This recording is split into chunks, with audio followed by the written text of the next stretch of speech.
Good evening, I'm Matt McCoy. Thanks for being with us. We start with some breaking news. According to the Tuscaloosa Fire and Rescue Department, a shooting has occurred at the Cobb Theater on Skyland Boulevard in Tuscaloosa. The Tuscaloosa County Sheriff's Department has called in for backup. No word on how many victims or if the shooter has been taken into custody.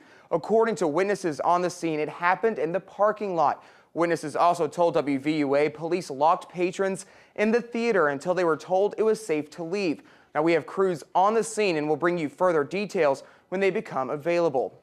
Moving on to other news, it's official. In the first major straw poll for the 2012 presidential election, Minnesota Representative Michelle Bachmann gets the early win. We break down today's poll in tonight's Election Watch. With 16,892 Iowans voting, the winner of the 2011 Iowa straw poll is Congresswoman Michelle Bachmann.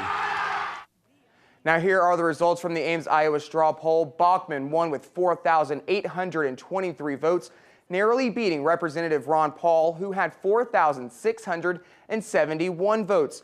Former Minnesota Governor Tim Pawlenty placed third with 2,293 votes. Texas Governor Rick Perry received 718 write-in votes after announcing his candidacy in South Carolina today.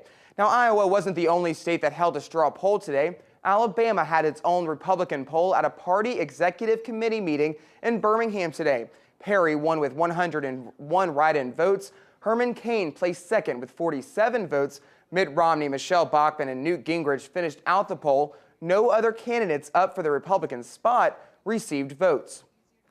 Now, the Iowa straw poll is the first time we see the key matchups that could be on the ballot come November 2012. And it's the first opportunity for voters to weigh in. The Ames straw poll is a key test for many candidates, but now all the key players were in attendance. Shelby Lynn has the latest.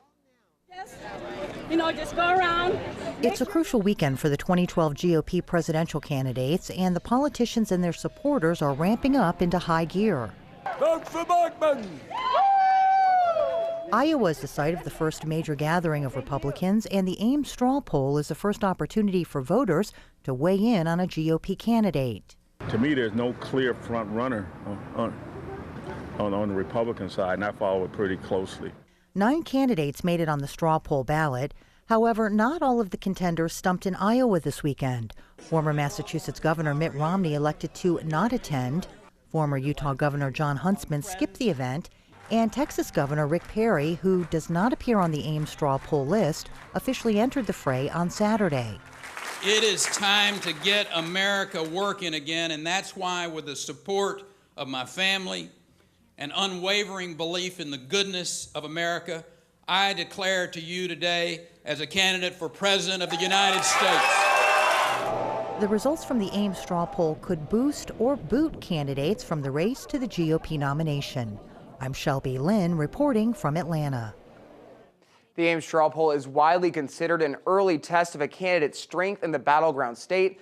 Still, history shows a straw poll win hardly guarantees future success in the state or nationwide. In fact, so far, only one Republican has won the straw poll and gone on to occupy the Oval Office. That, of course, is George W. Bush. In tonight's Education Watch, the population of Tuscaloosa grew just a little bit today as students start to get settled into their dorms on the University of Alabama campus. Cars lined up with girls waiting to move into Tutwiler Hall. That's just one of the campus dorms that welcomed in new and returning students. Now, not everyone got to move in today, just girls participating in Sorority Rush, students involved in band camp and other activities on campus.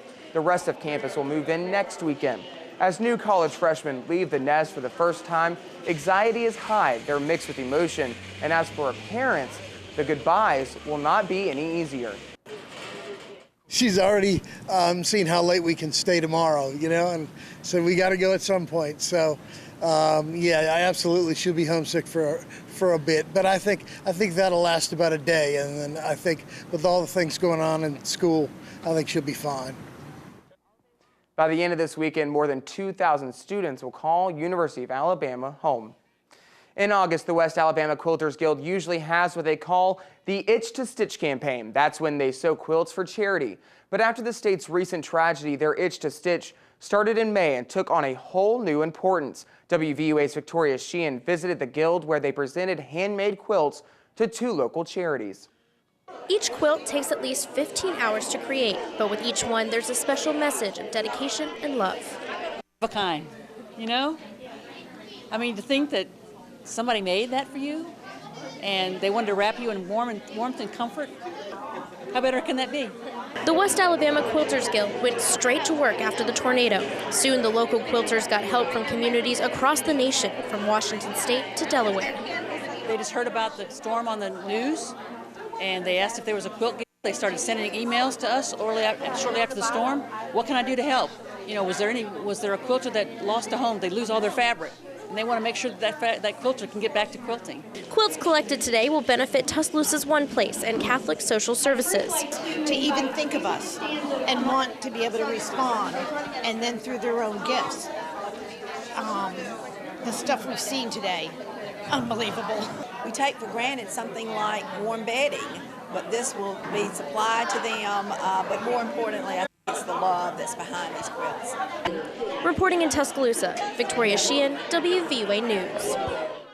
Even if you don't sew, there are plenty of ways to help. Feel free to call Catholic Social Services at 205-759-1268. They say it's best to call in the afternoon. Also, contact Tuscaloosa's One Place at 205-462-1000. Both of these organizations are working to get families organized. Again, after the disaster in April, monetary or material donations will go towards the families these groups touch. A new art gallery has a new home in downtown Tuscaloosa. The University of Alabama has established the Art Gallery in downtown Tuscaloosa. The gallery will exhibit works year-round from the Paul R. Jones collection of American art from the University of Alabama, as well as other artist exhibitions. Paul Jones' niece, Donna Northington, says Jones's wishes were well known. His dream was that his work stay together as a collection, and he could have made millions of dollars by selling the pieces individually, but that wasn't important to him. It was having a legacy of having the work in one piece as a collection, and the university has really followed through on that. It's a really good way for the university and the city to interact in more ways than they already do. It's great to have a gallery in this very culturally rich neighborhood. Now that we have a home for it, I'm sure he's extremely happy today. So this is what he wanted. Students from UA will have a chance to intern at the new gallery. Details are still being discussed. There were a lot of smiles at Morning Point Assisted Living Facility this afternoon, and it was all because of some furry animals. Tuscaloosa Metro Animal Shelter teamed up with Morning Point to show off some adorable animals available for adoption. With Morning Point and the shelter's teamwork, they hope events like this will help get the public involved. The Metro Animal Shelters, they've got 100 and something or 200 and something pets. They need homes. They need loving homes to go to. They get them dumped off all the time, and we're just trying to find them homes. It's important to get out in the community because, you know, a lot of people don't go to shelters because it's too sad, it's too depressing, and so this gives an opportunity for the animals to get out, get some exposure to new people and surroundings, and it's a lot of fun for the animals and for the people. The Tuscaloosa Metro Animal Shelter is always in need of donations like blankets, towels, cat and dog food, and many other items. Donating your time also helps. Call the shelter at 205-752-9101 for more information.